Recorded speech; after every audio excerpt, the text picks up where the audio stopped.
বাজার গ্রাম সাইডে। তো কম বেশি যারা শ্রীমঙ্গলে আছেন ভাইয়ারা এবং আপুরা, আপনারা যারা শ্রীমঙ্গলে এই স্থানটায় থাকেন অবশ্যই কমেন্ট করে জানাবেন। আমি জায়গাটার নাম ভুলে গেছি। এটা কিন্তু শ্রীমঙ্গলের যে মেইন বাজার, আমরা যে টাউনের বাজারটায় যাই নতুন বাজার, ওইটা কিন্তু ওইখানে না। তো এটা হচ্ছে একটু গ্রামের দিকে, একটু ভিতরের দিকে। তো আমরা চলে এসেছি লোকাল বাজারে ওদের এখানে। তো এইখানের বাজারের মূল্যটা সব থেকে একটু বেশি ছিল, কারণ ওরা বলছিল যে এখানকার যে শাক সবজি মাছ এগুলো মানে উন্নত, এবং হচ্ছে এখানকার যে মাছগুলো সেগুলো একদম তাদের লোকাল, তাদের হচ্ছে গিয়ে পুকুরের তাদের চাষ করা মাছ। এটা মানে স্বাদটাই নাকি অন্যরকম। তো এখানে মাছ যেটা হয়েছে সেটা হচ্ছে ওরা নিলামে বিক্রি করছিল, প্রাইস অনেক বেশি অনেক বেশি। যেখানে আমরা নর্মাল বাজার থেকে কিনে খাই 500 টাকা, এখানে 1500 টাকা করেছিল।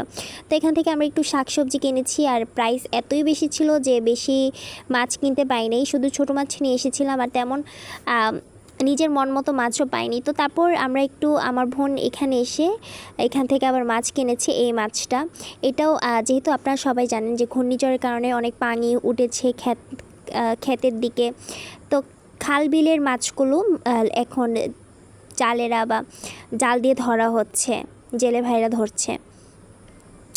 তো ফাইনালি এই মাছটা কিনেছি, এবং এই মাছটার স্বাদ এত ভালো ছিল। এবং আমার ঘরে দেখুন ছোট মাছ কিন্তু রান্না করেছে এবং বড় মাছ রান্না করেছে। হ্যাঁ, তো বড় মাছটার তো দেখিয়েছি, একদম জিতা ছিল, ফ্রিজে ঢুকিয়ে রেখেছিল 1 ঘন্টা, কিন্তু এটা তারপরেও মানে জিতে ছিল। আর কি বলবো, এত মজা হয়েছে, এত মজা হয়েছে, মানে আমি যতবার খাচ্ছিলাম ততবারই খাবারের প্রেমে পড়ে যাচ্ছিলাম।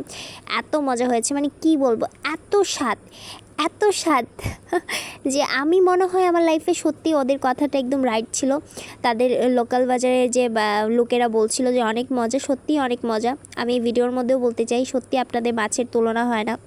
আমি যারা শ্রীমঙ্গলে আছেন একবার হলেও এই স্থানটাতে যাবেন। আমি জায়গার নামটা একদমই জানি না কিন্তু ভিতরে পল্লবিদ্যুতের ওই দিকে স্বাদির বাজার মেবি নাকি জানি, আমি জানি না। তো ভালো থাকবেন সবাই, আসসালামু আলাইকুম।